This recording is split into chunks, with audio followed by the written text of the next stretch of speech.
So, Corey, thank you so much for jumping on the interview today. Welcome onto the podcast. So, I want to touch a bit about many things Yeah. on this episode. So, kind of your life, your early years, and then also what you're doing now in property and how you've, essentially grown and scaled your brand as well. Um, so, first of all, welcome on. Thanks. Thanks for having me, mate. Really appreciate that. Not being Anytime. asked to do a podcast. So, so, so if you were to go all the way back to little Corey, and Little. I want you to tell me little Corey, tell me about Uh, what you think there were certain things that in your childhood that shaped you to be the way that you are today. what shaped me to be the way I am today? That's a good question. Hmm.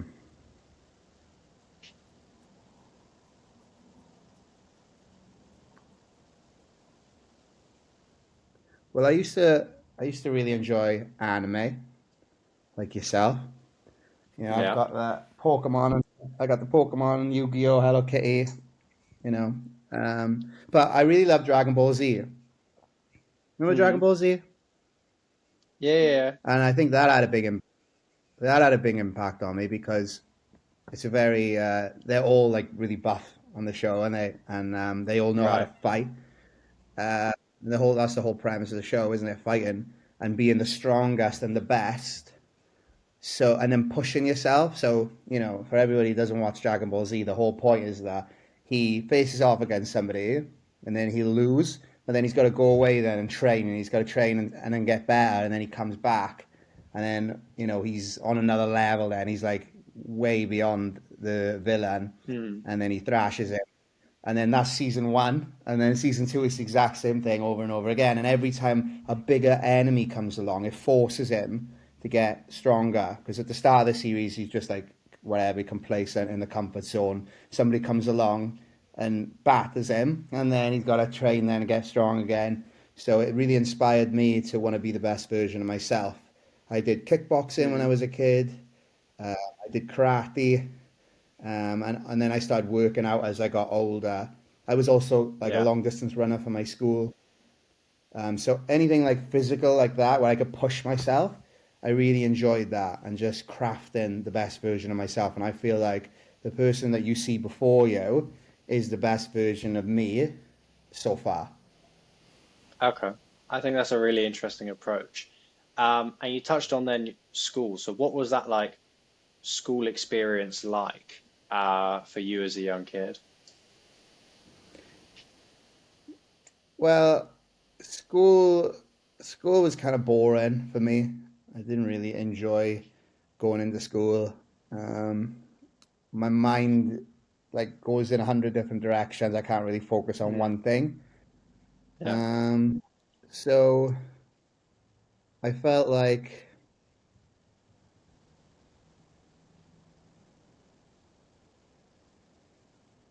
I wasn't really learning anything in school that was gonna do me any use when I left school because I didn't really Yeah. want to have a normal job.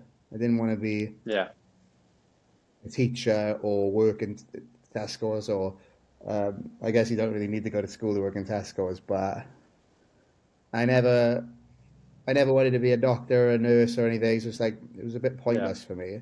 Learning about stuff, learning about things that I'm not going to use when I leave school. And then so why am I learning it in it? And I'm like you. If I'm not learning it for a reason, it's like if I learn French and then I never go to move to France and speak the language, then why have I learned French for? Like nobody cares that I know French.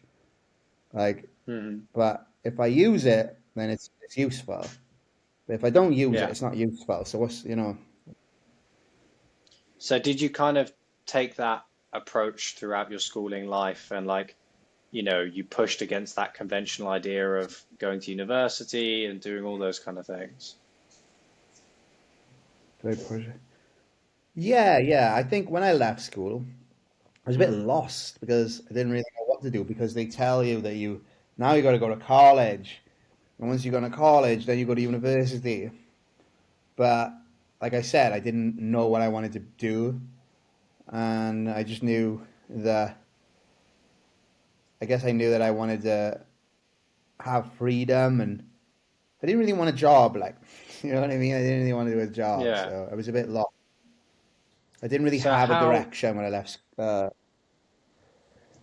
yeah.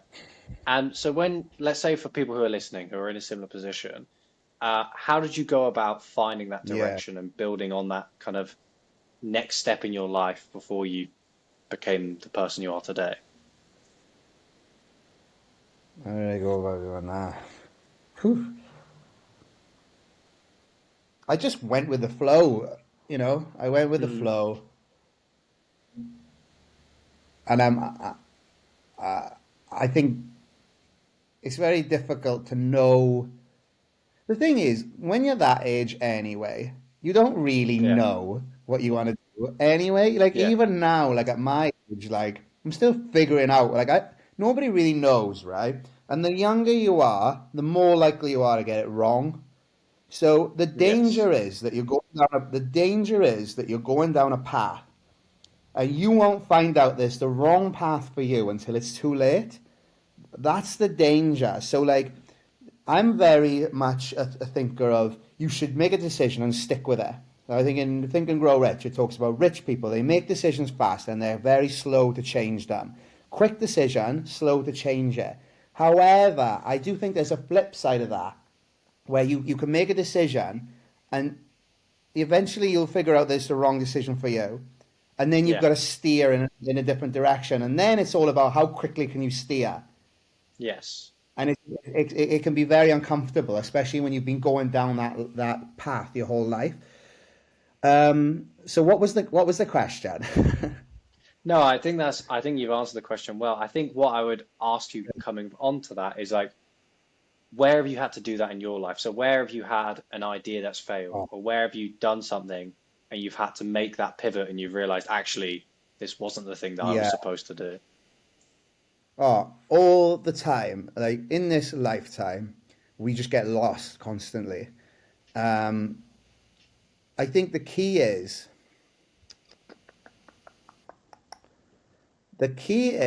you can't know what you're going to do, right? Like you don't know how it's going to pan out. So have your destination in mind, figure that out from the get-go. Like this is where I want to end up and find out why. You can say, well, why do I want that? And you can start breaking it down. Like, well, why do I want that? Well, I want money. Well, why do I want money? Because money is not actually the thing that I want, is it? It's what it's going to give me. Well, okay, I want money because um, I want to I want to go traveling. Okay, why do you want to go traveling? Well, I want to go traveling so I can find myself. Well, why do you want to find yourself? What's missing? Because you might not want to go traveling. What you really want to do is find yourself, but why? Do you know what I mean? Like, what's missing now? Then, like, Hmm. you just get to the deep root cause stuff. Figure that out, and then you can go. Okay, now I know what I really want. I don't want money. I don't want traveling. What I really want is I wanna meet my dream partner and I want to live in Fiji and I want to sell coconuts. And that's what I Yeah. want to do, right? Okay, well, now you've got the goal. Now you've got to move towards it, right? But you might find something that you think, well, that's how I'm going to get there. But don't get so lost on that vehicle that you think is going to get you there when you might be driving there in this beat up old vehicle, so like a Ford, like an old 2003 old Ford Focus, right? And you're getting there, but like you know there's an abandoned Lamborghini by the side of you. You could just get out and jump in the Lamborghini, and then you could still get to where you want to get, but you could get there faster and feel better about it, right? You could get there in Yeah. style. I think some people they're so focused on where they want to be, and they think that the route that they've taken is going to get them there. They miss the Lamborghini on the right. They're still trying to get there on a bicycle that's got like one wheel. It's a unicycle. You know what I mean? And they're Yeah. struggling. Oh, they're like, oh my god, this isn't the way. Like my life sucks. Well, you know, you might be missing something because you're so focused on the destination that you didn't take a look around. So there's multiple different ways we can get to what we want, and the way you get there is probably not going to be the way you think, but you'll get there if you're meant to get there, and you just got to decide whether you want to do it on a unicycle or whether you want to do it in a Ferrari or a Lamborghini. In this example, Okay. And I thought something that you said there, which was really kind of profound and interesting, is you kept asking yourself why. So, like, whether it's that you want money, but why? I think a lot of people want money. Um, and then a lot of people, I think it's very common to say, like, I want financial freedom and I want money and I want to travel. Um, and I don't even think I know the answer for myself yet of that deeper reasoning of why do you actually want that? And maybe you've got it figured out, maybe you don't. How do you go about asking yourself why to get such a clear visualization on that destination? well, you can use ChatGPT. I guess so. Well, But do ChatGPT you will have a, nail it. okay, If how is you that? use Have you used ChatGPT, it? yeah, I've definitely used it. Listen, at the end of the day, what it all boils down to is we want to feel something, right? We want to feel good. Um, and different things will give us, a feeling of pleasure and things, but some things are fleeting and some things aren't. So it's like you said, money. Listen. If you want to be rich, you'll get there, right? It's not difficult to get rich. Like it's not the easiest thing in the world, but the reality of it is, it's not impossible. Plenty of people get rich, but plenty of people get rich and they're still unhappy. And the problem is they're waiting to get rich before they're going to let themselves be happy. And what tends to happen, because I know people who are millionaires, and I know people who know people who are millionaires, and like 90% of them are not happy when they get the money. And now you're going Yeah, to be really upset. Now you're going to be really upset because you thought that money was going to get rid of this empty feeling. But money can't do that. Like, money can't actually do that. But people are fed a lie. And because we as a society, we follow blindly, we don't question, we don't ask why. People just do stuff. They don't look outside the fucking Ford Focus as an example. They're driving somewhere, they get there, and then they're like, oh fuck, life's still the same. So yeah, yeah, I think a really great thing to do is find out your why, and the only way to do that is by keep asking it over and over and over again until you get to something solid. mm, And usually what it is I want to feel something, I want to feel good, right? But you can make a decision to feel good now, and the money will come then. So I would suggest finding out what you want and how it's going to make you feel, and just stop holding yourself away from that feeling, because the feeling's inside anyway, and let yourself feel good in the moment. Go towards what you want, but do it in a way where it's enjoyable, and don't expect to find happiness from money and stuff. Happiness comes from inside, yeah. and the money is a byproduct of you being just a happy person, um, and that's the way I look at it. So I'm not like, it's not like, oh, I need to get So, somewhere, and if I don't get there, I'll be yeah. miserable. No, I think I'd be interested to know what is that for you? What is that destination, or what are those things that makes you happy? And how did you figure that out? Because it's such a big question to ask yourself, and you seem to have quite a profound thought process on it. So what is that for you? For me, it's the whole, like, just having the realization that things aren't actually going to make me happy. I, Yeah. I, I'm not chasing happiness. That's the thing. I know that Okay. I'm just I'm just I'm playing a game. I'm playing the game, and I'm having fun with it. No matter what happens, I'm having fun. I know what I want, Right. and I focus on what I want. I don't focus on the absence of it, because most people, they focus on the fact that they don't have it, and it makes them miserable. And that when you're Right. miserable, it's harder to make money. Like these miserable people online, the people who talk shit and the people like they're never gonna make it. They're just on the complete wrong path. But when you're positive, like Mm. your mind will look for the solutions instead of the problems. Right. And that changes everything. So I would say rather than looking for the thing that's going to make you happy, try and just be happy, and the thing that you're looking for will come to you naturally. It's the resistance to it that's holding us back. It's that we resist. We're like, no, I've got to have this thing, and if I don't have, I'm like it all the time.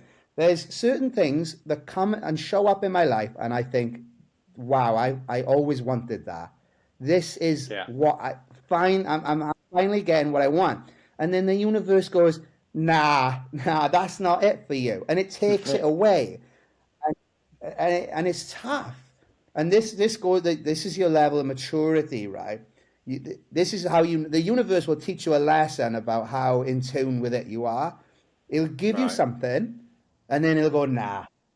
And then how you react to that is everything. If you react and you get upset and you go back to the negativity, then you're gonna go down a spiral. You're gonna go in that negative place. But if you look at it positively and like maybe this isn't the thing I was meant to have, and the universe is trying to show me something, is trying to tell me something. I need to level up, and what I'm gonna get is actually gonna be better than that.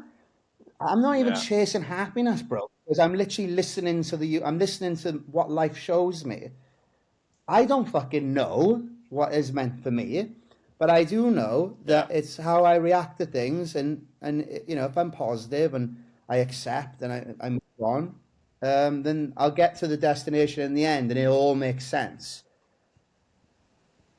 Okay. Well, I think that's really interesting because like the way I see the way you just one of the things that I think about you is you've mastered the art of, let's say, not really giving a fuck. Like I think you you very much, like you mentioned, you very much just seem to play everything like it's a game.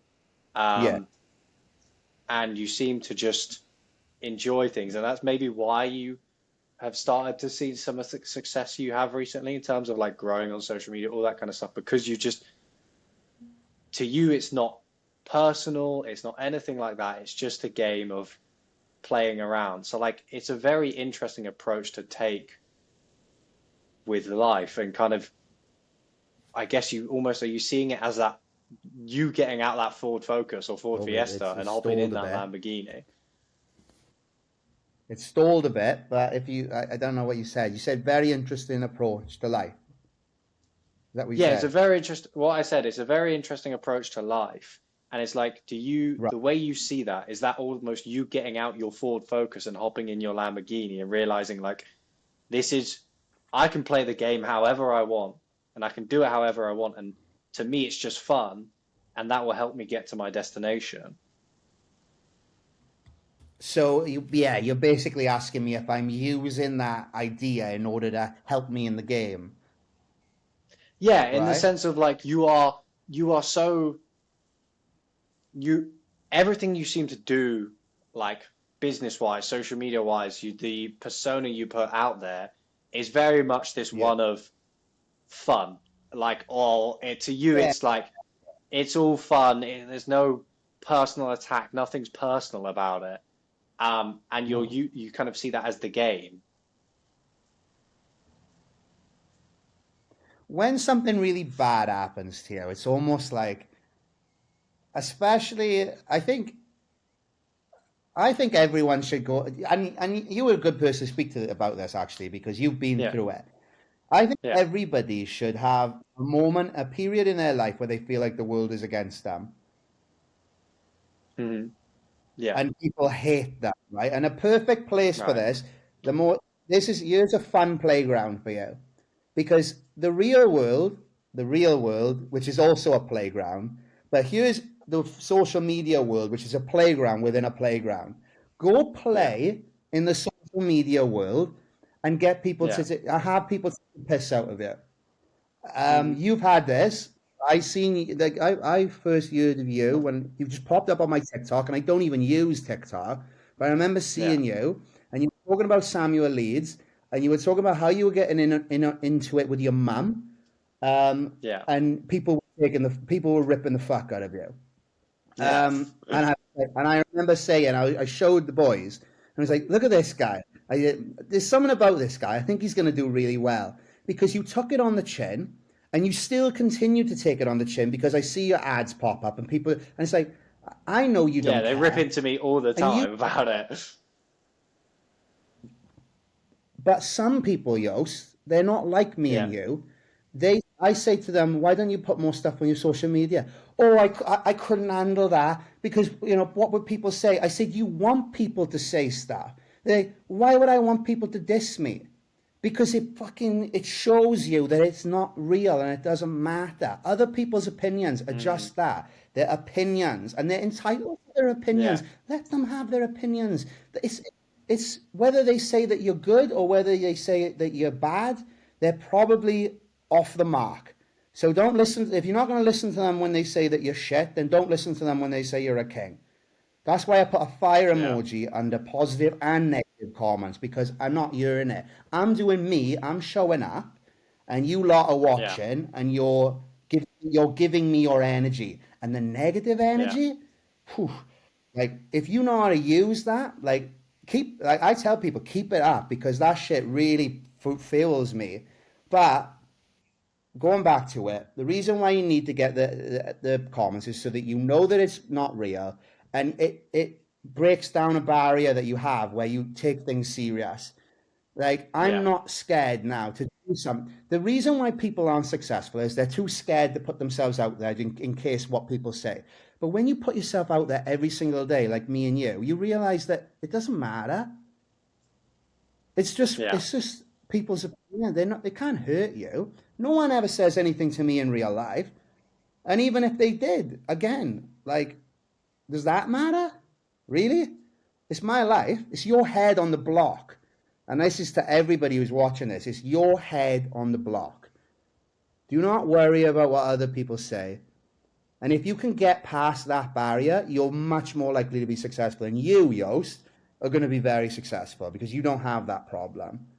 But I said that from the beginning I about think you. I I think it's a very interesting concept of the like for example, I've got ads running on social media, you've got ads running on social media. You know, people can take the piss, they can say what they want about you, but at the end of the day, your loved ones, your friends, your family, whatever, they don't look at you differently because you posted something on social media, or they don't look at you differently because you've got XYZ ad running or whatever. Because that relationship and that bond that you have between those two people is far deeper than whatever else you put on social media. And that's like Well, your really mum doesn't because those she other does it. things doesn't matter. Huh? Your mum doesn't because she does it with you. I mean, that's a unique thing you got going there. I think it's cool. Yeah, but for example, like, you know, your friends who are actually your friends don't go to you, Corey, and go like, "Oh, you're such a wanker on social media. I hate you now." Like, there's no, you know, within that doesn't actually affect your relationships like people think it does. And I think one of the things that you would argue, or I would say, is like, if something that unless you're saying that something that's truly outrageous or racist or whatever you want to go down, whatever those routes, right? But the real things that you're posting on social media, anyone who has such a negative opinion or it changes the opinion of them so much on you, they were never your friend to begin with, or they would never like a person that was worth holding on to, I would argue. Um, and I think that that's where a lot of that superficial, like, for example, obviously, I know you've had your beef with Samuel. Like, you and Samuel are not, were never probably friends, right? And that's why that beef is so superficial. And a lot of the internet beef that people have is like, oh, well, he said this, she said that, this, that. But whereas if you and Samuel were actually best mates or friends, it wouldn't Mm. matter. Like, you'd continue to, it probably would have never even happened in the first place. But it's because you take a jab at him, he takes a jab back at you because you didn't actually have that bond, and that's where the social media stick becomes harder to take, I think. Yeah, I agree. And people love the drama, don't they? They love to sit back and watch. Um, and it's a game again. It's a game. It's like playing. Like we're having a little bit of we're having a bit of a fight in the sandpit. You know, I'd love to have a boxing match with him. I'd love to strap on the gloves and have a fight with him. But again, I don't think I don't think he's going to do that. You know, I've already asked him. I mean, he was the one who suggested it to me. But when it comes push to shove, I don't think he really wants it. Um, but you know, it's social media. It's not real. That's why I say go out there and embarrass yourself maybe on social media just to Yeah. see that it doesn't matter. And Mm. then and then it doesn't matter full stop. But if you can like go on social media and you're basically just like letting your armor down and just going, do you know what? Like I've had people say all this stuff. It's not changed anything. And now you're free of other people's opinions because you don't buy into what they say. And, you know, truth be told, do I really buy into social media beefs and things? No. Is it fun? Yes, of course it is. It's entertaining. And at the end of the day, when you go on social media, you're playing a role, right? You know you're fulfilling a role. Like I am moving more into playing less as I get older. You know, like I'm not Yeah. gonna. My whole thing with it is I don't want to be putting my too much of my energy into it anymore. I actually want to be pulling away from it, but I do think that it's important for my brand that I show up on social media. But Yeah. I'm just trying to I'm trying to show up less because I, truth be told, I don't want to be on social media every day. Like you Yeah. know, I'm a grown man. I don't want to be doing this all the time, but I realize that it is a step in order to elevate yourself and your brand. So I'm prepared to make that sacrifice, but my long-term play is to move away from it. Yeah, I think it's the leverage of which you can gain from it.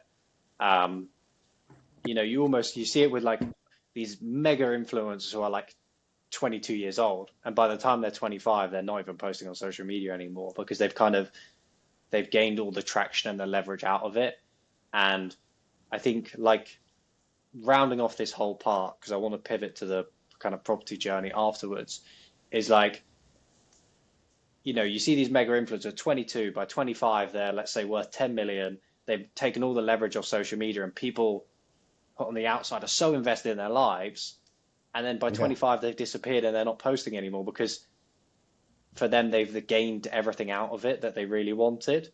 And then almost Mm. the effort and the sacrifice and the loss of privacy or whatever else you want to call it, they've almost that threshold tipping point has been it's gone into the negative point instead of the positive in that balancing act. I think that's kind of what you're talking about there. Is that like you want to leverage it to a point where it makes you more money, it makes your brand stronger, it makes you successful. But then after that, you don't see many influencers who go on to have 10, 15, 20-year careers in it. It's very taxing. Yes. And I think the people who do continue to do the social media, they identify with it and they can't even tell the difference anymore. And I mean, their life is their brand and their Instagram and their social media. And a clear example of this is Samuel Leeds. His name is literally his brand. He's identified. I don't think he can tell the difference between his brand and himself. But that it can be a very big challenge. I You think know what I mean? I think it depends. I think with obviously we both know Samuel. Um, you know, I'm not very close with Samuel. Obviously, I know him and I've touched base with him, and I don't have anything bad to say about him. I think he's does a lot of good for people in terms of mentorship, investing, that kind of stuff. And I think sometimes people, what you see on social media is what you get in real life. Um, I wouldn't say I'm close enough to have stripped all those layers back. Like I would say I'm probably not close enough to you, and you're not close enough to me to really strip the layers back to know like exactly who Corey is, or exactly who Samuel is, or exactly who I am. But I think the when I've had interactions with him, the persona that he presents is very similar to the one that he gives everywhere else. Um, Mm. and again, That's that's not what necessarily a bad thing. It that's just, what I'm saying. Yeah, he's yeah, identified. It's almost like it's one thing. So, and he's selling his name, the brand, right? It's the Samuel Leeds Academy. So he's selling yes, a version of himself. yeah, Is it the real version of himself? I don't know. But what I'm saying is that I don't think he's ever going to stop. Like, I don't think he's ever going to be able to differentiate the two. I can't figure it out, and he probably doesn't know either. But, you do, like you said, you have other people then who sort of create their business, their brand, and everything, and then they sort of walk away from it. yeah, Once it's hits, they don't want to mm, live their life in the spotlight all the time. They don't want to, um, yeah. It's as you said, it's because taxing. yeah, it can be taxing. You're always playing a role. You're always in character. And for you to always be in character is a very demanding thing. Um, and yeah, we're all putting on a fucking mask to go on out there and do social media and everything. And I think that that can be a problem. It really Yeah, can. I can understand that. I think it's people talk about the parasocial relationships in the sense of people may feel that they really know Corey, but they only know 1% of what Corey is like in real life, because that's the social media Yeah. Corey. That's not necessarily the everyday Corey. Um, but I think, Yep. we've talked a lot about social media and that kind of thing. I want to pivot on. So if you talk about your long-term play and as you said, you're a grown man. You don't want to be on social media every day. What's the longer term play for No. you to really go forward? Well, I want to. My whole brand is the Welsh investor, right? So when you think Yeah, of investing in Wales, I want people to think of me. I want yeah, to help people. I've gone through the property journey myself. I know what it feels like mm, to leave school, not knowing what direction I head in, scared, feeling afraid because I may be going down the wrong road, looking at my bank account and seeing no money in the bank, and hearing other people doing well through property, and like not being confident enough to take that first step myself. Like I've been in all of those feelings at the same time, and I yeah, want to help people now to shortcut and get there faster because I think in this day and age it is harder to make money through property in a mm, sense, but it's also in a way it's easier because there's so many different strategies now that you can get into that you can make money without having to own a property. yeah, So I want to help people and grow my own brand and really serve people to the best of my yeah, ability. And I think if I can do that, and in the next year we can really take off, mm. change people's lives. So let's talk a little bit about your property journey. Where did that first start for you? When did you first get your kind of interest in property and business itself? Well, it's the old classic rich dad, poor dad. I never Mm, really wanted to be a businessman. I never really cared about that. I just wanted to have the freedom to do whatever I wanted to do and have money coming in every month and just have security and just, not feel like I'm lacking. yeah, So, yeah, for me, it was always a case of, right, well, I need to get into property. I took, I ended up getting into sales when I was in okay, Australia. What I ended up doing, to go back to it, is because I didn't really know what I was doing in life, I just went traveling. yeah, And traveling is really good. If you don't know what to do and you sucked at school and you lost, feeling a bit lost, go traveling. yeah, You'll enjoy it when you're young. It's fun. You meet people, all sorts of people. The places I've been and the people I've met have made me very open-minded to different people and different cultures. and I've met people that have Yeah. changed the trajectory of my life. So I got into sales. I met Gavin and Mitch from the Property Twins. They were very business savvy from the get-go. And I remember saying Right. to Mitch, I said, you're Mitch, you're going to be a millionaire, bro. I can see it. And then they went back to the UK. They got into property. I went back to the UK, got into property with them. And Right. actually, this is a pretty cool story. Do you know we were talking about pivoting and how important it is to Yeah. pivot? Yes. I went back to the UK. They went back into the UK. I went into property and they went into property. So I took my money and I put it into a house, the money that I had. And they took Mm. their money and they invested it into mentorship. And they Yeah. didn't have any money left practically. And then they were like telling me about how they were going to make like all this money. And I was like, I don't know about that, guys. Like, it sounds a bit risky. I've Yeah. done this. You've done that. Let's see who ends up making more money.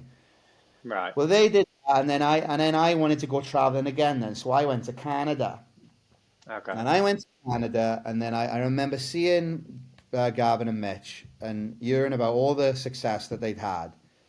And I was like, oh man, I shouldn't have gone to Canada. I should have stayed in the UK and figured this shit out because now I'm Yeah. a PT, personal trainer, working all the hours under the sun, getting barely enough money to get by, and and I'm having to work all these hours. So I had to make a decision then. Do I want to stay in Canada, which my Hmm. ultimate goal was to move to America?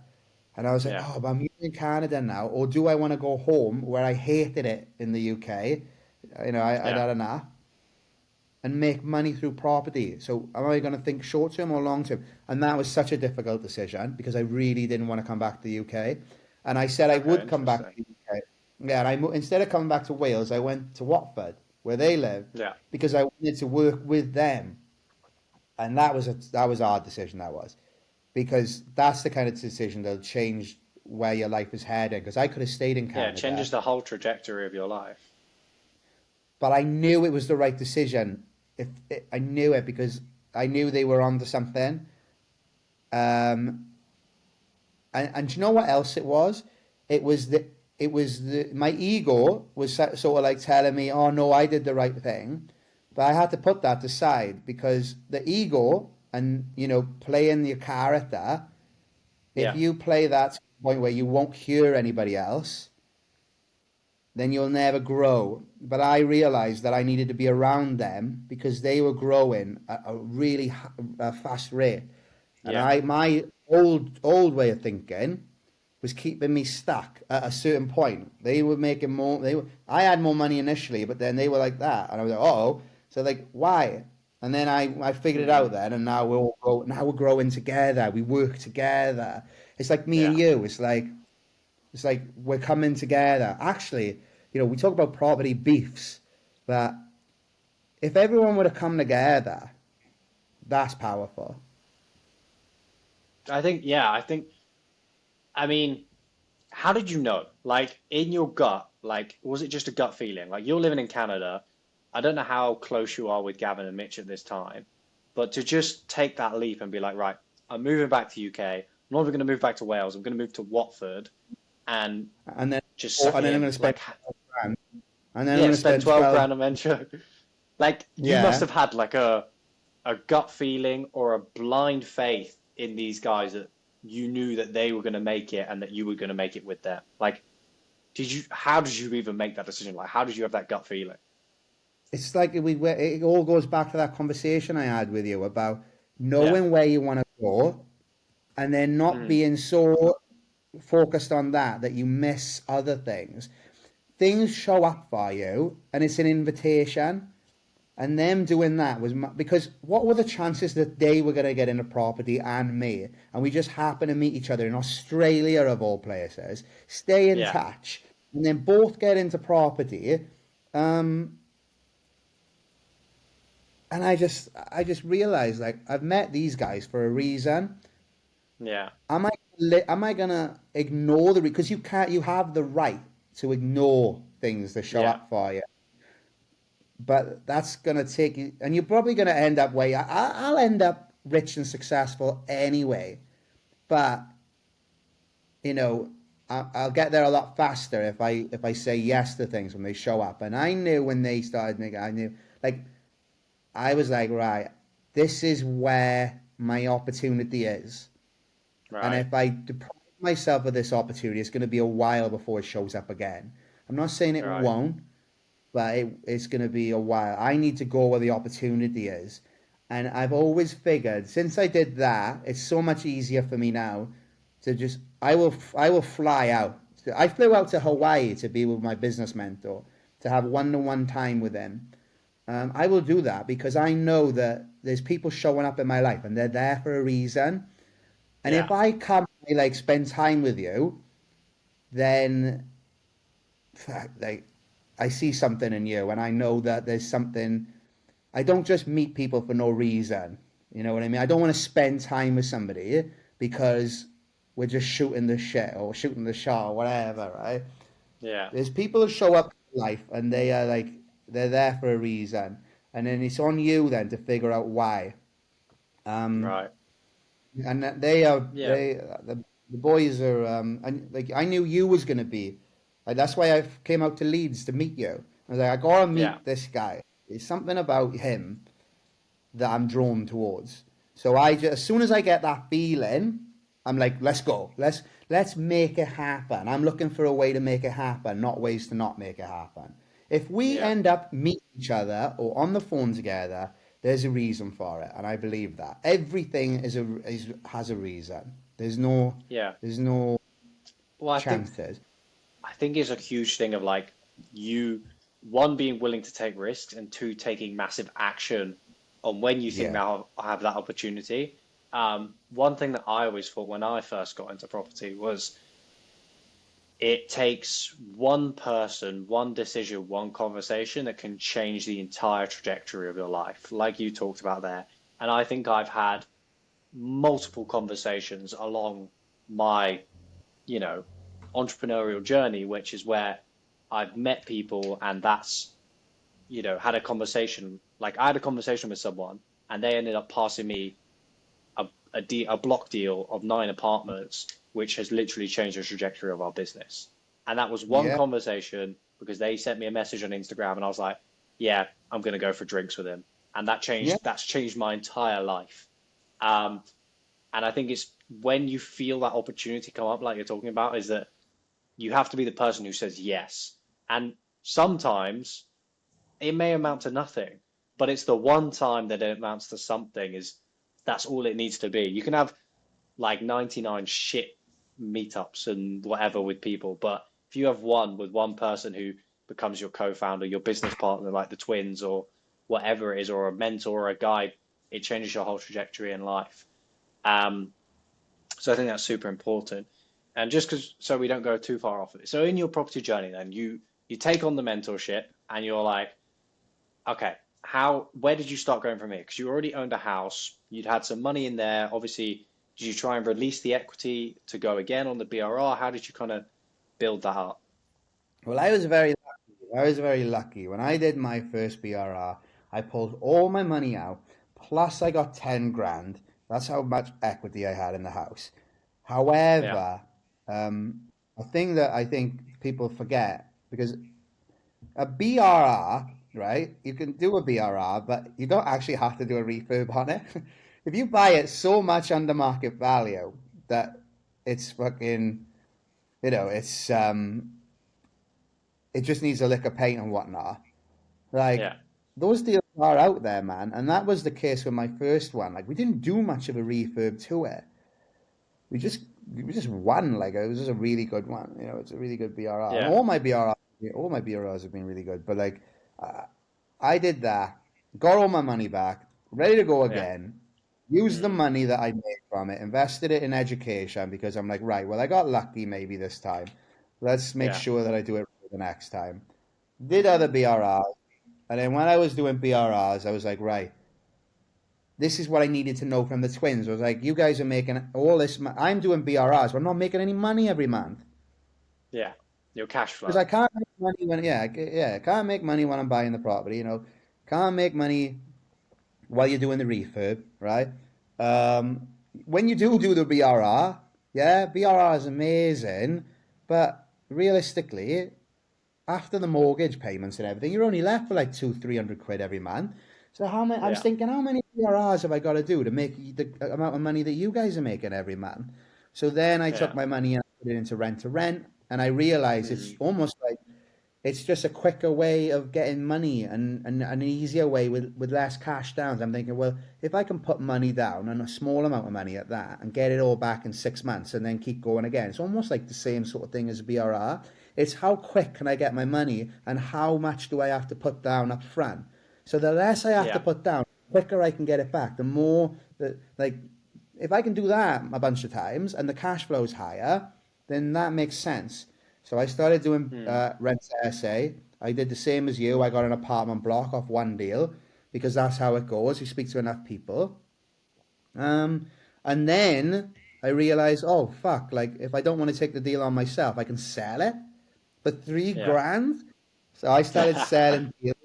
It's Yeah. insane. Like this is what I'm saying. But like the ego in me, the little Corey you spoke about earlier, wouldn't have Yeah. had the opportunity to do this because my head was in the clouds, and you don't know what you don't know.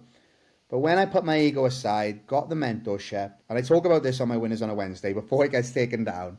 Put the ego, because that's next. Right. Put the ego aside, learn the strategies. All of a sudden, I'm selling deals. In the beginning, I had to refund a lot of them because I was so good at selling the deals.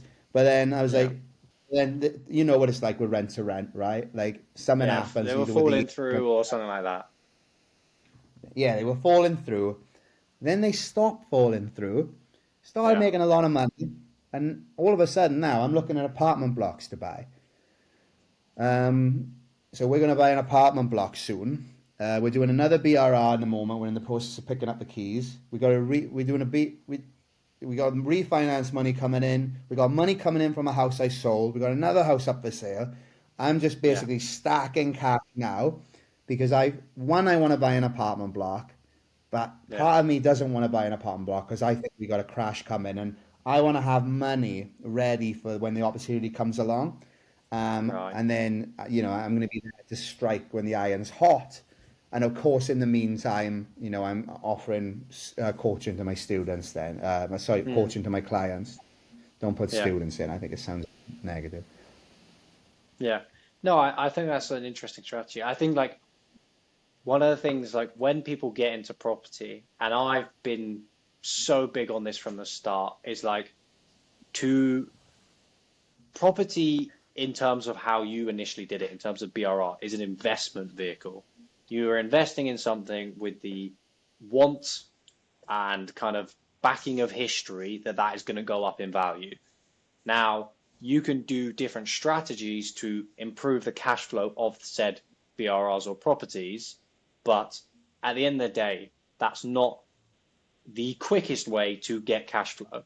And most people who are looking to start in business are not looking to start to invest to make millions. They are looking to start to get out their 9 to 5 job, start making 5K a month, 10K a month, whatever it is. And they think Mm, that investment and BRR and stuff like that is the way, when I wholeheartedly believe that you have to have a cash flowing business. You've got to mm, sell some sort of product or service where you can make a markup on it and you can make a margin on it and you can do it quickly to get to the position where you can scale. And I think, that's one of the things that clearly you saw the twins, you saw someone else doing it and you went, right, I'm doing it wrong. I need to change. And that's one of the things that, why we've never bought any property yet, but we've got 30 something plus rent to rent. I think it's 36 at the moment. Um, wow. because we've continued to just grow and scale and say like, right, I need a cash flow in business, more cash flow, more cash flow, more cash flow. And Mm, now we're in a position where we can make a decent chunk of money every month, and that's more comfortability. And we've built an actual business. Um, mm, I think the middle class trap is immediately get your salary and invest it into something because you're told yeah. investments are going to make you wealth. But the problem is you don't need wealth, you need cash. You've not got any money in your bank account. You're not scaling up your income every single month. And I think it's very smart of you that you made that switch so quickly as soon as you realize Yeah, potentially the kind of where you were going wrong. yeah, and I mean, the older you get, the harder it is to make that switch because, like, look now, like, how old are you? 22. Yeah, 22, like, and the way you're talking, like, I get it now, but I wouldn't have thought like that back then. I would have been on the track of, oh, well, I need to buy houses at 22. But Yeah, you are smart enough to understand, well, no, you really need a business, you need a cash cow, and then you use that money yeah, to invest in assets. yeah, And this is what I'm saying. Like for me, the twins are younger than me as well. So, you know, you have to sometimes you just got to admit like you don't know what you don't know, and yeah. the people out here that if you listen to them, then you know you're gonna be setting yourself up for success. But if you just listen to the voice in your head, then it's going to be very difficult to do well because there's so many people out there like you and the twins and who are absolutely killing it and making all the right moves young. You know, I'm older now, so you know I really respect that you know you've got a Hmm. good head on your shoulders and you're making the right moves, man. Okay, thank you. And to kind of close and round off, if you had 60 seconds to speak to your younger self Oh, and tell them something about how to be successful or what characteristics they need, what yeah. would you tell him in that 60 seconds? I would say, oh man, I would say that listen to the people around you who are where you want to be. Ignore the opinions of other people. Um, don't don't worry about how other people see you. Just be yourself. I would say that everything is going to work out in the end regardless. So just have fun and enjoy it.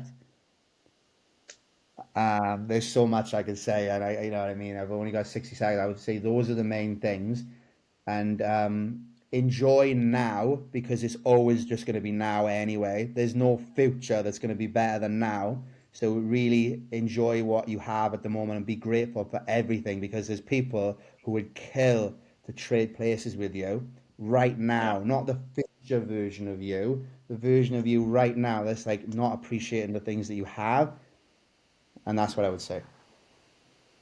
Well, thank you so much, Corey. This has been the Yoast and Corey interview for today, and we're going to close it on that.